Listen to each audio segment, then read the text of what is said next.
Everyone, today's topic is watermelon cultivation. History and background of watermelon cultivation. Watermelon, Scientificatis Citrulus lanatus, is part of the Cucurbitaceae family and is thought to have originated in southern Africa. Today, watermelon is cultivated all over the world on all 5 continents. Watermelon is frost sensitive and are monoecious. Both male and female flowers are produced on the same plant. The flowers remain open for approximately a day and are insect pollinated. Watermelons are usually eaten as fruit, in fruit salad, or as desserts. Adaptability, climatic requirements. Optimum germination temperature is 27 to 32 degrees centigrade with night temperatures not lower than 24 degrees centigrade. Optimum growth temperatures at night are 18 to 20 degrees centigrade and at day 24 to 30 degrees Celsius, and for ripening 15 to 25 degrees Celsius. Soil requirements for watermelon. Watermelons can be grown on a wide range of soil types, although sandy soils are preferred. The highest yields will generally be produced on well-drained sandy loam soils. Heavy clay soils, soils with obstructed drainage, or very shallow soils should be avoided for cultivation. Soil pH should be about 5.8 to 6.2 H2O. It is usually recommended to lime soil with pH values below 5.5 H2O. Product types. All sweet type watermelon varieties produce cylindrical and elongated fruit with a medium green and dark green tipped rind and red flesh. The all sweet types can produce fruit of medium, large or jumbo size depending on the cultivar. Crimson sweet type watermelon varieties produce oval to round fruit with deep red, pink flesh and a pale green and medium green tipped rind. The fruit can range from small, medium, large or jumbo size depending on the cultivar. The super small type watermelon varieties produce small fruit with very small seeds. These varieties have exceptional flesh, quality and color. Various cultivars with a range of rain patterns are available. Fruit also vary from round to oval in shape depending on the cultivar. They are intended for select markets as they display well in retail stores. Seedless watermelons are available with red, orange or yellow flesh with various rain patterns. These cultivars have exceptional flesh quality and color. The fruit can range from small, medium or large size depending on the cultivar. Cultivation practices. First one is soil preparation. Soil must be thoroughly and deeply cultivated to obtain a good root system. This allows optimal use of moisture and helps to prevent soil-borne diseases. The roots develop at a depth of 30 to 40 cm and the soil structure at the level must be optimal. Soil must be free draining to below 1.2 meter. It is advisable that plants are grown on raised beds of at least 10 cm high. Beds should be 1.8 to 2 meter apart from bed center to bed center and as wide possible on top.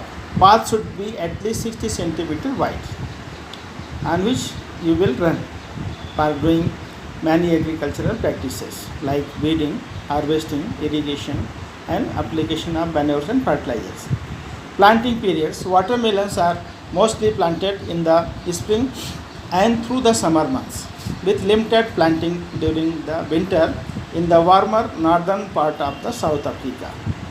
Plant population and spacing. A general spacing of between 4,000 to 8,000 plants per hectare is recommended. Seedling production. The seed of diploid watermelon is notoriously sensitive to very specific conditions during germination, as the tiny embryo is contained in a relatively large hard seed coat.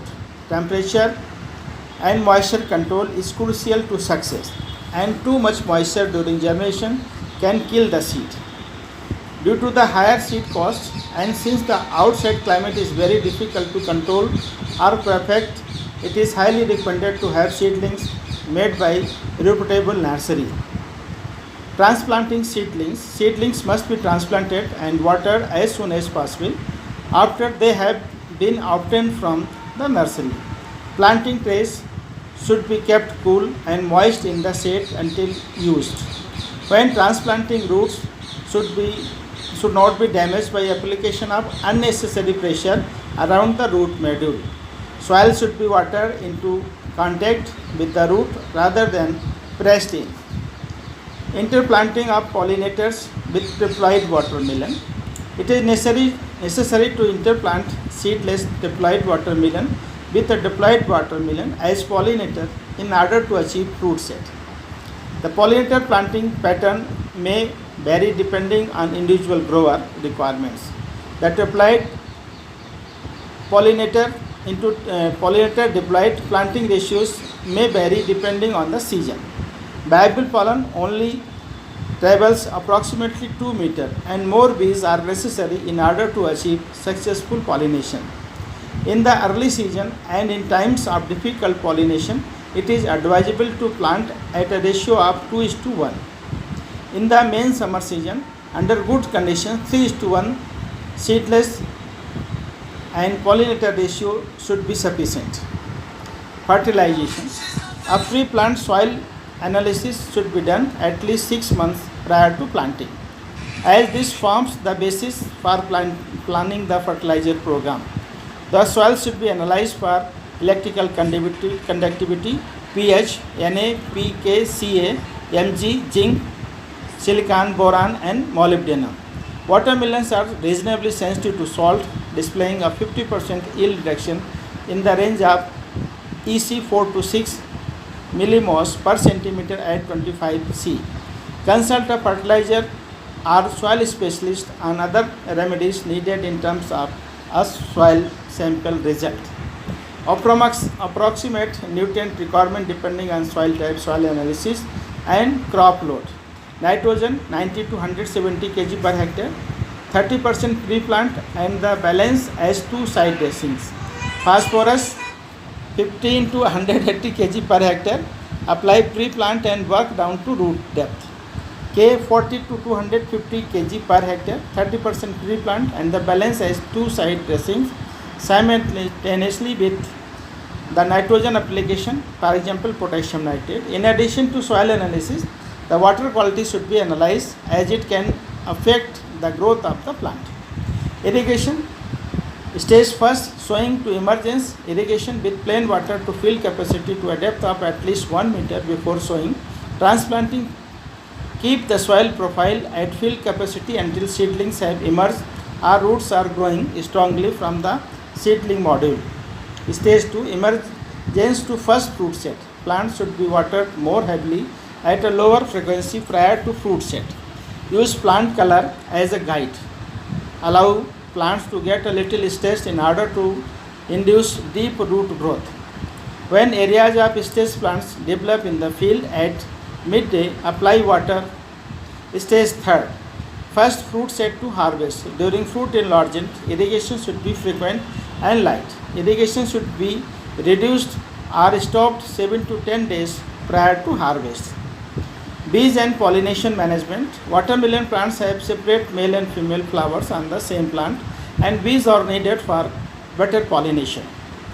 When flower appears, 2 to 4 bees hives should be placed per hectare, up to 6 hives if there are no natural bees in the area. Harvesting. Generally harvesting occurs 11 to 17 weeks after planting. One field can be harvested several times 2 to 3 days apart. Maintaining healthy plants and care during harvest may allow subsequent fruit sets to develop, and these may take several weeks longer to reach maturity.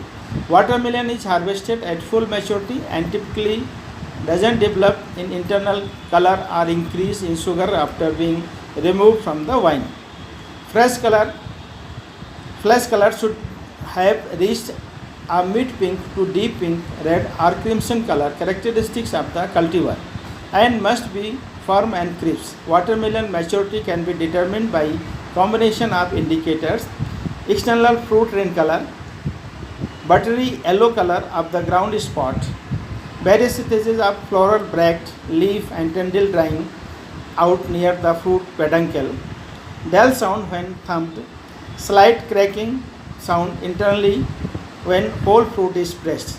Internal flesh color should be properly developed and characteristic of the cultivar.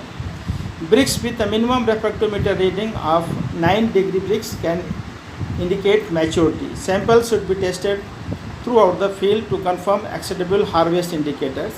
Watermelons should be harvested in the early morning as hot fruit expire much more rapidly and lead to overripe fruit and on delivery. Cut the stem about 2 to 4 cm long. Do not pull fruit from vines. The longer stems make it more difficult for roots to enter the watermelon. Regular sanitation of knives and pruning scissors is essential. Harvested fruit should be kept under shade and transported to the pack house within the shortest possible time to prevent the food temperatures from rising and minimize moisture loss. Yield: the average yield of 25 to 30 tons per hectare, that is 4.5 kg to 11 kg per fruit, can be obtained depending on watermelon variety and adherence to good agricultural practices. Thank you for patience.